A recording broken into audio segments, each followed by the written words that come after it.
scrolling through some of the fantastic ULS Facebook groups. Uh-huh. And I saw that somebody had given some feedback saying that they wish that there was more rodeo related content in ULS. That really seems like a missed opportunity for them, right? Exactly. Cowboys, Yeah, right? Horses, who doesn't love a good horse? exactly. Who doesn't love a good horse? I have an idea. Are you down for my idea? Let's do it. What if we do a math kit rodeo roundup? I love a good rodeo roundup. Right. All of those weird math things that we haven't necessarily looped in for the year, why don't we just show everyone what to do with them? Let's do it. All right. All right, so notice, boards off, we're having a hands-on manipulative kind of math station day. So I printed out what we're gonna do, and we're gonna start with a little bit of, we're gonna go out of order though, but it'll be okay. Temperature check and our place value pocket chart. Yee-haw? Yee-haw. All right, so I was just playing with this, and this temperature, no, that's all right, is amazing because it's hands-on, it's beautiful. You can go up, you can go down, you can talk about Fahrenheit, Celsius, and all I did was go into the core material that's in ULS and printed off all of these extra manipulatives and just stuck them with them. So easy peasy. You can incorporate it into your morning meeting so that you guys are talking about, is it hot, is it warm, what does that mean? All of those great things. And then we just added the manipulatives onto the pocket chart. So today's weather will be, we've got our choices ready to go. So is it clear or is it cloudy? It's clear. It is clear. And then Velcro, or we just Slip it in. slip it in the pocket chart.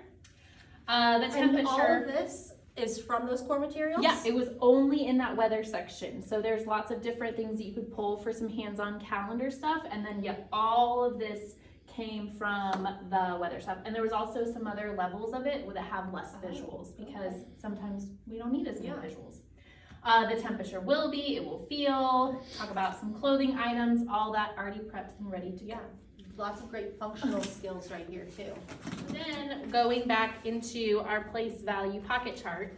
All right, so place value pocket chart, I also love for a great morning meeting activity because we can talk about how many days have we been at school. So it's a great way to have the hundreds, tens, and ones, and then a way to just naturally model, oh, we have too many ones, we need to move it to the tens once we have 10. And then once we have 10 tens, we now need to make 100.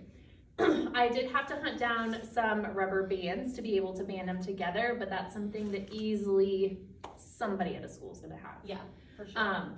And then you change the number every single day. If you do need, there are H2O, hundreds, tens, and ones activities in ULS too. So if you needed to also break that down, you could do that. But what a great, easy way to just have for morning meeting. Yeah, absolutely. Oh, that's our bell. Time to rotate. Let's go. All right, so we're at our next station. We'll just park those horses there. Park the horses in the stable. And remember these guys? Yes, so we didn't know what on earth they were for. But they're cute. They are really cute. And they're really a great, you close them, nothing's coming out of it. Yeah. So I took the Unifix cubes and I took 10 of these and I started with just a straightforward numbers activity. So we can have it in here and then we can count. How many? 1, 2, 3. And Because then it's essentially a tens frame with a lid. It's a tens frame with a lid. And then I found these in teacher reference material, the number packs. Super easy, already prepped, ready to go. So we need our choices. We could maybe put some Velcro on the side, have it as matching. So love that idea. And then start working on adding, subtracting. Subtracting might get a little confusing because it's, the manipulatives in here, but you could easily do an adding activity because we have two. Yeah, just add them. absolutely. But then I started thinking, just like how our hundreds, tens, and ones, those little blocks that we have, they eventually, when we start talking about fractions, become tenths, hundredths, thousandths, right? We also, in that math pack, have the tens. Nice. So this easily, after we've mastered 3 and we're ready to go on to fractions becomes 3/10. And so you could take this and we're still gonna count 1, 2, 3. Well, how many tenths do you have? 3/10. And I love the idea of maybe taking this part again, just out of that math packs and having it where we're gonna take like an expo marker and shade in 1, 2, 3. Well, how many do we have? 3/10. And then we can talk about, is that a whole? Is it less than a whole? Some of that language as well revolving around fractions. I love that. And I love that this makes it accessible for every student. You can differentiate so much just with these little boxes. Right, and then we also can get into some like subitizing. So being able to look at this and figuring out just what number that is where we don't have to just count. Perfect. All right. There's our bell. Time to rotate. Let's go. All right, so we're going from 10 frames to our pictures with bugs. So come on, horses. So I really just wanted a blank graph and I didn't really want to make one. So all I did was go and find the graph from in the materials and just blew it up a little bit bigger. Right, and so I got it a little bit bigger.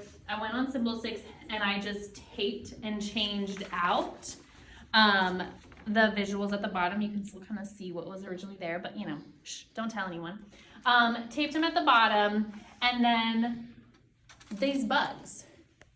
Obviously, these bugs are great for counting, right? They're easy to hold, they're easy to pick up, but like after counting, what can we do with that? Well, we can sort them and make a graph. So, Allison, pick a bug or an animal. Okay, it's a yellow butterfly. I'm gonna put it with the yellow. Right, and then we just keep graphing, pulling out. Everyone takes a turn. We're building our graphs. Yeah, great turn taking.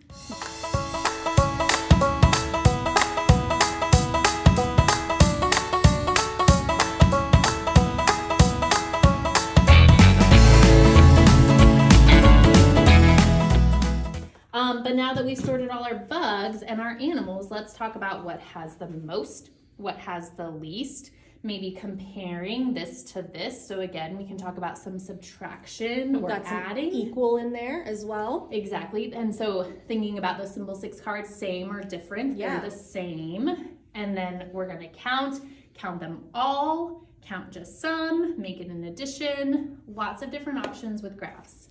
Love it. All right. So now, back on our horses, giddy up. To the next station, which is baseball counting. So we love the Braves. Love the Braves. Obviously, go Braves. Everything's just falling for me. It's fine. And we loved these baseballs when we unboxed them. And we talked about how they're great objects for you to be able to hold, pick up, really easy. And so we kept thinking about students who maybe have some reach and grasp goals. Right, and some physical mobility deficits where it makes it harder for them to maybe take a bug and put it on a graph. But these baseballs work perfectly. And so we had a wonderful program specialist volunteer, Sarah, who made a lovely baseball bat, reinforced it so it was really durable, and then we put some Velcro on it to be able to have it tactile. Yeah. So now our baseballs have a landing spot to be able to land, and they can pick up, put on, and then we can also count. So 1, 2, 3. Oh, that's not one of our choices. We gotta keep going. Ooh, this one doesn't have that.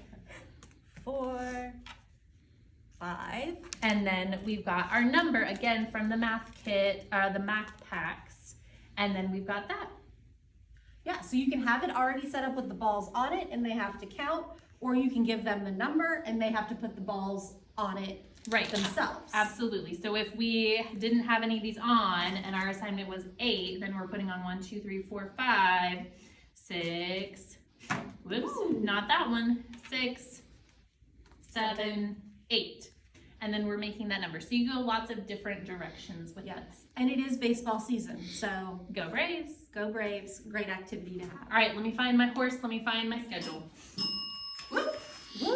Time to rotate. Here we go. Last station on poking. Oh no, I'm not poking in the eye. That's good. All right, so our last station is the Wikki Stix. I love Wikki Stix. You might love crafts, but I love Wikki Stix. Okay. All right, let me park my horse. All right, so we went on to, again, Sarah rocking it out, helping us today. She went on cymbal sticks, stealing my tune there. Thunder there. And she made just the 1 through 9. And then she also printed out, this was from, I think, 24B, the geometry, not geography. Put it on a file folder, how super easy, independent station. And you know we love a file folder around here. Right. So we're gonna take our Wikki Stix. She had some whole, and she had some that she went ahead and cut in half or a little bit smaller. The half size worked really great for matching it onto the numbers, and you're just using the Wikki stick to make that number. So I love a good fine motor activity. What a great fine motor activity. Yeah. So, and while they're doing that, they're talking about, oh, there's a side, we've got a turn, there's an edge. Apparently I don't know how to use Wikki Stix. How many sides do we have? 1, 2, 3, right? How many angles? 1, 2, 3. What shape is it? A triangle. And it's also really durable. So look, it doesn't fall off. Yeah. So they could actually take it to you and say, I'm finished and perfect. Yeah, that's one thing with activities like this that I love is when they can bring it and show it to you instead of like doing it and then clearing it all off. You don't know if they've actually completed it, if they completed it correctly. And also it does seem kind of silly, like do all this work, but then before I even look at it, get rid of it. Right. So I love that the Wikki Stix kind of make it a little more permanent until you're ready to take it off. Right, and then taking it off still again becomes that fine motor task because we have to take it off carefully. And they're a little bit fragile because they're Wikki Stix, but there's a pack of them in that math kit box that is beautiful, lots of different, when things go wrong, parts go missing, you have lots of them to be able to pull from. Perfect. So that was our 6th Rodeo Roundup. Rodeo Roundup. Thank you guys. Don't forget to like and subscribe. And we'll see you next time.